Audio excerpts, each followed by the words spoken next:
Teď budou následovat dvě dámy. Během dnešního dne totiž tady máme takový formát krátkých prezentací, abyste skutečně všechno měli hlavně z té praktické stránky. Budou i otázky, bude možnost se ptát, ale protože obě dvě dámy budou stejně jako pan Andrew Stott členy toho prvního velkého panelu, tak tu příležitost případně využijte potom a poprosím vás, abyste mezi tím třeba si sformulovali ty otázky. Teď pokročíme k tomu, abychom je pozvali sem na pódium a jako první to bude Bateman, ředitelka pro strategii, sekce pro transparentnost z Úřadu vlády Velké Británie.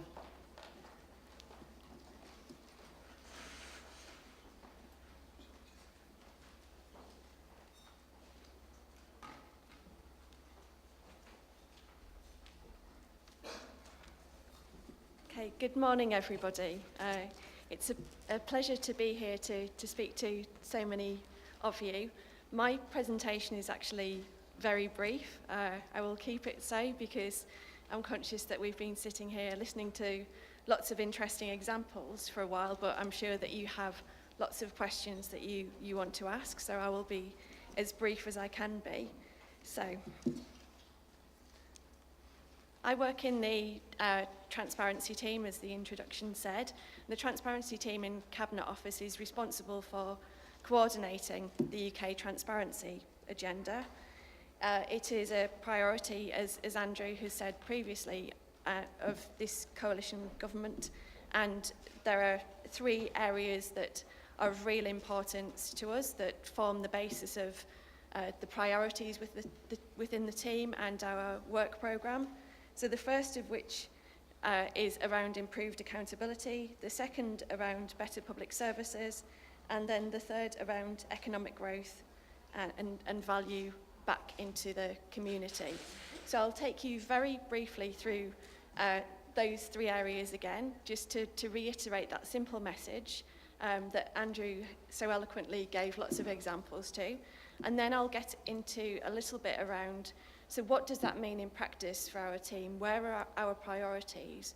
And also, where do we see the linkages and importance of the work that we're doing internationally as well as on the domestic front? Because the opportunity of an event like today is very much something that we are keen to participate in, because we see the benefits of learning and sharing as well as giving examples of what the UK is doing. So I will very quickly run through these because I think these have been covered already. So the first one around accountability of government. As we've said, and as the short video, as everybody was coming in from the Prime Minister, our aim is to be the most transparent government in the world. It's quite a big statement. As you've seen in the presentation earlier, there are a number of examples where we're doing this already. So the primary mechanism that our team has is around publishing on data.gov.uk. So we've seen some of these already. So publishing information around the highest paid civil servants, what are their salaries, where are they working? Information around where public expenditure is happening, and this is the coins database. So this is the big database that sets out where we are spending our money, which enables us to be held to account. The next one then is around central government spending in particular. So there is another group who we work closely with in the Cabinet Office called the Efficiency and Reform Group. And by being more transparent and publishing our information, actually there's another benefit that we're finding to government. So it isn't just that citizens are able to hold us to account for the information that we're releasing, but actually it means that those in central functions who want to understand how to improve our procurement facilities centrally, who want to understand better about where HR expenditure is happening, around marketing spend, around IT spend, which is a big contentious issue for us in the UK government. They have now got that information more clearly than they would have without the transparency agenda. let me go into public service reform. So this is about us becoming linked into the accountability issue of us becoming both a supplier and a consumer of the data that we hold.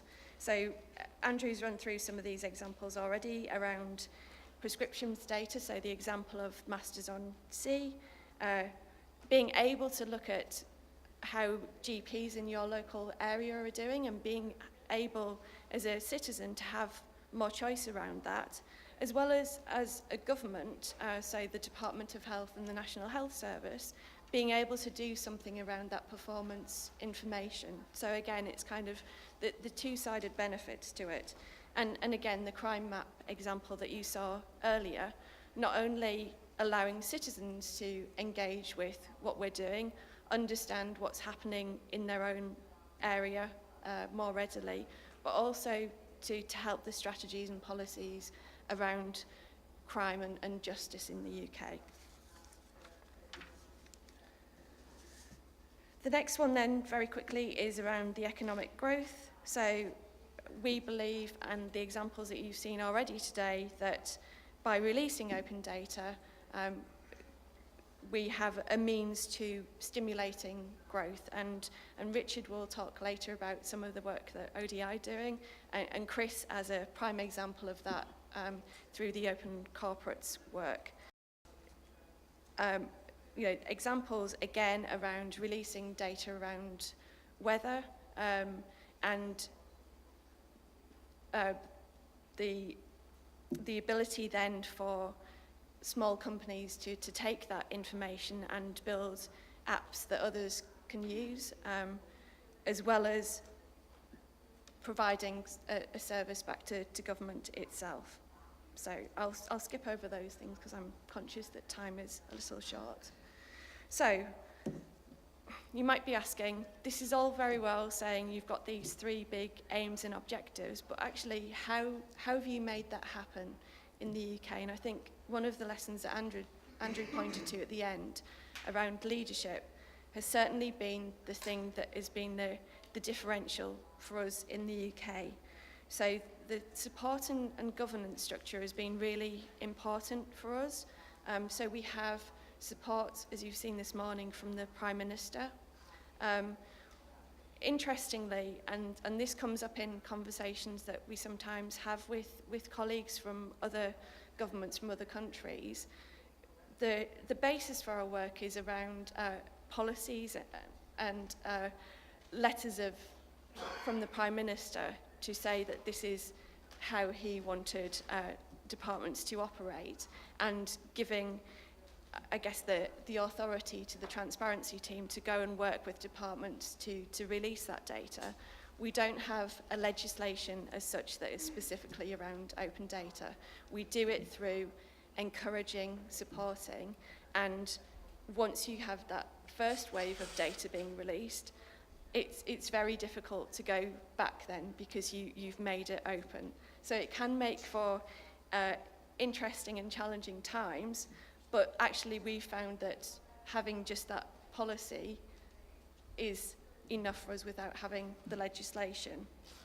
We've also got an expert group called the Public Sector Transparency Board who are responsible for overseeing what we do. So it's Andrew, another of other senior respected colleagues from the external world, as well as some members from within government. So we have a balance of external advisors who are respected in the field, as well as those working in government who are responsible for delivering the strategy.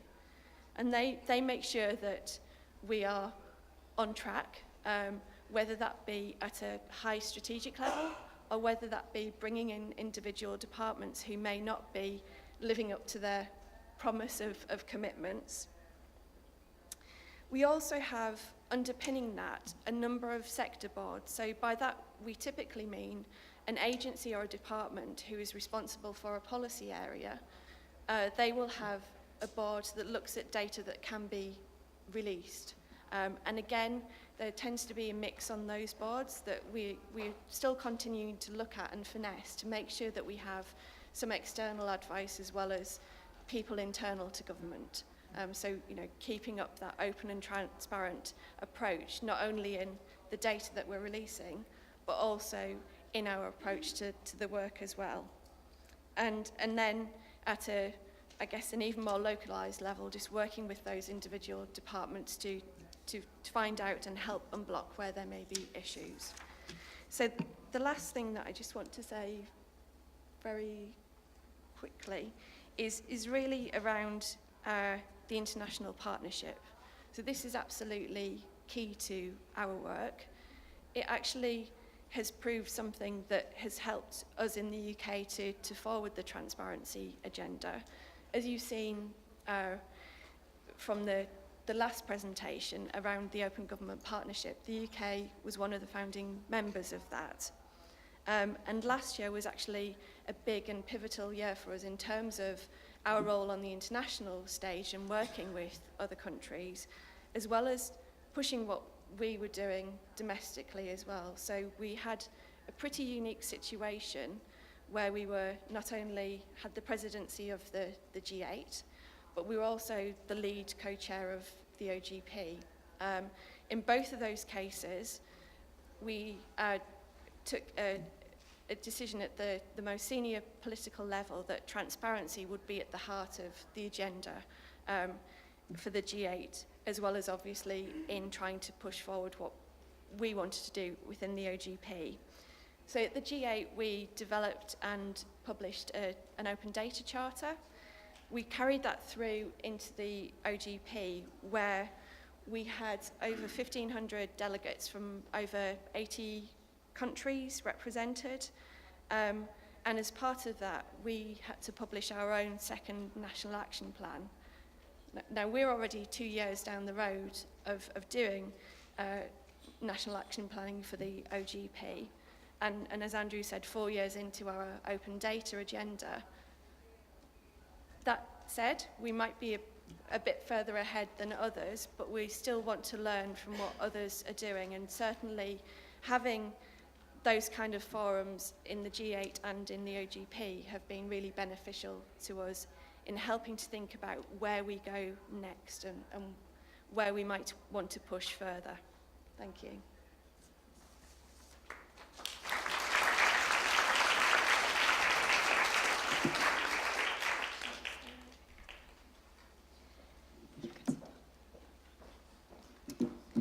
Děkuji paní Bateman a poprosím Evu Kyzourovou, která je ředitelkou Odboru pro koordinaci boje s korupcí na Úřadu vlády České republiky, aby se ujala svých 6 minutek. Dobrý den, dámy a pánové, já se opravdu pokusím to stihnout do těch 6 minut. Myslím, že to bude nadlidský výkon, ale uvidíme, co se zadaří. Na úvod byla jsem představena jakožto ředitelka Odboru pro koordinaci boje s korupcí. Od 1. března jsem vedoucím oddělení boje s korupcí, takže již nebudeme koordinovat, ale budeme bojovat. Jednotka je stále stejná, byli jsme svého času sekcí, odborem, teď jsme oddělením, stále stejný počet lidí, čím dál více práce, takže na tom se v zásadě nic nemění. Organizačně jsme začleněni na Úřadu vlády, aktuálně pod panem ministrem Dienstbierem, který je ministrem pro lidská práva, rovné příležitosti a legislativní radu vlády. Ono by to trošičku mohlo vypadat, že jsem tady v tomto panelu jakožto protějšek paní Bateman, ale ono tomu bohužel není tak.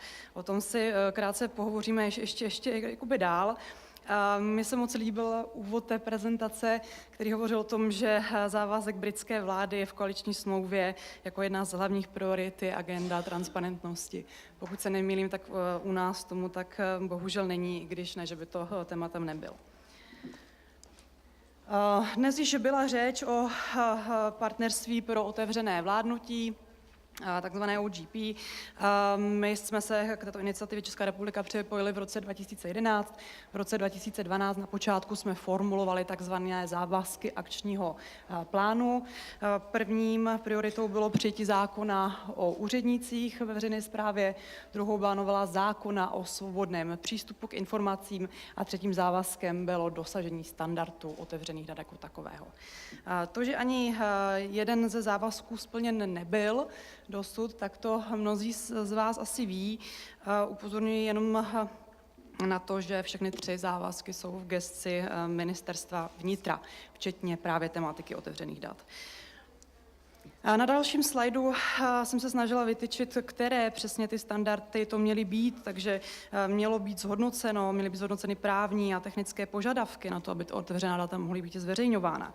Měla být otevřena infrastruktura otevřených dat v oblasti veřejných zakázek. Mělo být otevřeny některé ze základních datových zdrojů a databází, jako například obchodní rejstřík, insolvenční rejstřík, věstník veřejných zakázek. Jediné, co z těch datasetů otevřeno bylo, tak byly právě výsledky voleb a myslím, že s tímto tématem se tady ještě dnes setkáte.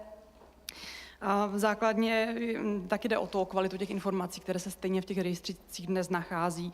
Bylo by krásné mít otevřený obchodní rejstřík, ale do doby, dokud v tom rejstříku nebudou ty data, které tam skutečně mají být, dokud obchodní společnosti nebudou poskytovat ty data a zveřejňovat, které mají, tak i když to nakrásně otevřeme, tak stejně nebudeme v zásadě ani v půli cesty. Dalším oblastí, kterou bych chtěla krátce zmínit, tak je strategie vlády v boji s korupcí, protože poté, co byl přijat akční plán a co už v průběhu jsme poměrně intenzivně pociťovali, že to asi nedopadne, tak jak jsme si představovali, že to naplňování těch závazků bude poněkud zdlouhavé, tak jsme při přípravě nové strategie na léta 2013 až 2014 překlopili některé ze závazků akčního plánu rovněž do strategie. Trošičku vidíte, že ten obsah je jiný, nicméně z našeho pohledu zcela zásadní, takže byl tam dán úkol vytvořit metodiku pro publikaci otevřených dat ve veřejné správě České republiky. Dále to bylo vytvoření katalogu otevřených dat a v neposlední řadě připravení právních podmínek pro otevřené licencování, i když fakt je ten, že ono asi ten krok měl spíše předcházet, než následovat, ale stále cokoliv by bylo splněno, by bylo jedině k dobru věci, opět gestorem určeno ministerstvo vnitra. Jakub Mráček už hovořil o dalších ještě dokumentech, a to, ať už jsou to otázky, které jsou zmíněny v rozvoji koncepce e-governmentu nebo v dokumentu Digitální Česko 2.0, pokud se nepletu, tak je aktuálně tento dokument, respektive nějaké jeho zhodnocení za uplynulý rok součástí připomínkového řízení mezirezortního. Tak, já jsem se krátce snažila jen naznačit některé ty možné příčiny neúspěchu, tak jak je vnímám já o sobě. Nebudu hovořit o nějaké politické nestabilitě, kterou jsme tady za poslední 2 roky měli a která spoustu jiným agendám a jiným ministerstvům trošku činila problémy a nebyly příliš akceschopné, tak jak by měly. Obecně vidím jako absenci zákona o státní službě jako i jednou z příčin toho, proč open data nejsou tam, kde byly. Za ty 2 roky, co jsme se tomu tématu nějak věnovali, ač není v naší působnosti, tak po x jednáních, které na ministerstvech byly už dojednány, řekněme, nějaká vůle k tomu se tohoto tématu chopit, tak když už jste se s někým domluvili, s nějakým vyšším státním úředníkem, tak do pár měsíců tam nebyl. Tak jste se domluvili znovu a on tam zase za další 2 měsíce nebyl.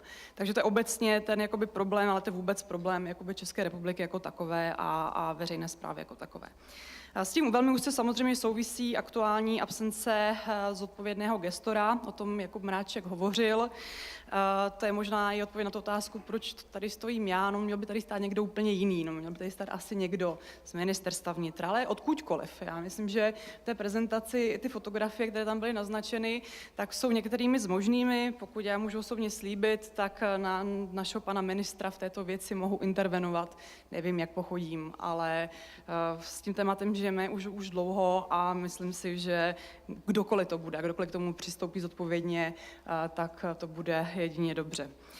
S tím souvisí absence vůle, ale to nejen vůle, řekněme, politické reprezentace jako takové, která by se často mohla bát zveřejnění dat, ale vůle úřednictva jako takového. O tom již pan Stott hovořil, myslím, že zcela jasně.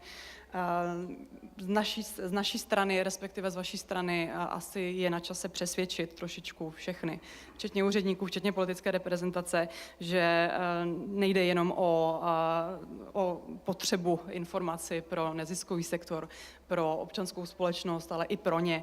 A to já jakožto úředník vnímám velice intenzivně, že pro nás osobně jsou data kvalitního charakteru, ze kterých můžou být následně zpracovávány analýzy více než nezbytné. Poslední z tou věcí je z mého pohledu, a myslím, že v posledním týdnu jste mnozí z vás to pocítili, tak je stagnace rozvoje obecně práva na informace jako takového. V naší protikorupční strategii prioritou číslo 1.3 byla novela zákona o svobodném přístupu k informacím. Na žádost ministerstva vnitra tento úkol byl zrušen. Z legislativního plánu prací na tento rok tento úkol vypadl bez dalšího. Nevím, jak to dále okomentovat, za sebe opět můžu slíbit jedno. My, jak jsme nově organizačně začleněni, tak samozřejmě i ta stávající protikorupční strategie, která letos skončí, tak už se jeví trošičku neaktuální v mnoha věcech, takže pokud budeme psát novou protikorupční strategii, tak opět se pokusíme o právo na informace posílit v těch jeho základech, protože je krásné mluvit o tom, v jakých formátech mají být data zveřejňována. Ale pokud nedokážeme odpovědět, nebo my dokážeme, ale pokud není dodržována základní pravidlo, že data se prostě zveřejňují, že informace se zveřejňují, že musíte v dnešním principu žádat úřad o to, aby vám informace poskytl, nedej bože za to zaplatit, tak potom ten krok k těm open datům se najednou jeví trošičku vzdálenější než doposud. Možná řešení, jako o tom hovořil, já myslím, že teď to nejdůležitější, co je, tak opravdu hledáme zodpovědného gestora. Ať už jím bude kdokoliv. Na spoustu konferencích, seminářích se často hodně mluví, slyšíme krásné věci, ale ono potom ta akce nevždy jako dospěje k nějakému závěru. Já tímto vyzývám všechny, kteří jsou advokáty otevřených dat, kteří mají zájem na to, aby se spojili své úsilí a naformulovali jednoznačnou žádost na téma open dat a zaslali je naší politické reprezentaci. Já po své linii to povedu taky toto téma a myslím si, že je na čase skutečně, aby se k tomu někdo postavil čelem. Tak, pokud nepomůže tento, řekněme, nějaký tlak zhora, kdy hledáme nějakého našeho Davida Camerona, a bylo by to krásné, kdyby jsme ho našli, tak nám se osvědčil často i takový tlak ze zdola. V protikorupční strategii je úkol číslo 621, který se jmenuje interní protikorupční programy. Obsahuje 5 různých jiných aktivit, ale jedna z nich se týká transparentnosti.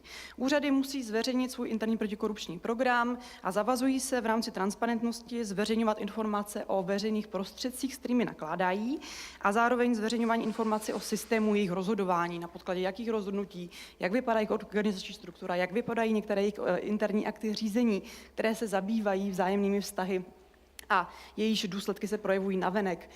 Takže my i po této linii budeme prosazovat nejen co zveřejňovat, ale také jak to zveřejňovat.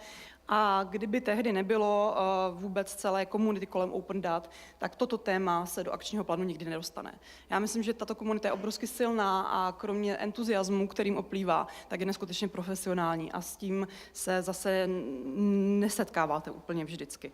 Bohužel mnohem častěji v neziskové sféře než ve veřejné. Tak to je trošku kontroverzní můj malý příspěveček a velmi vám děkuji za pozornost.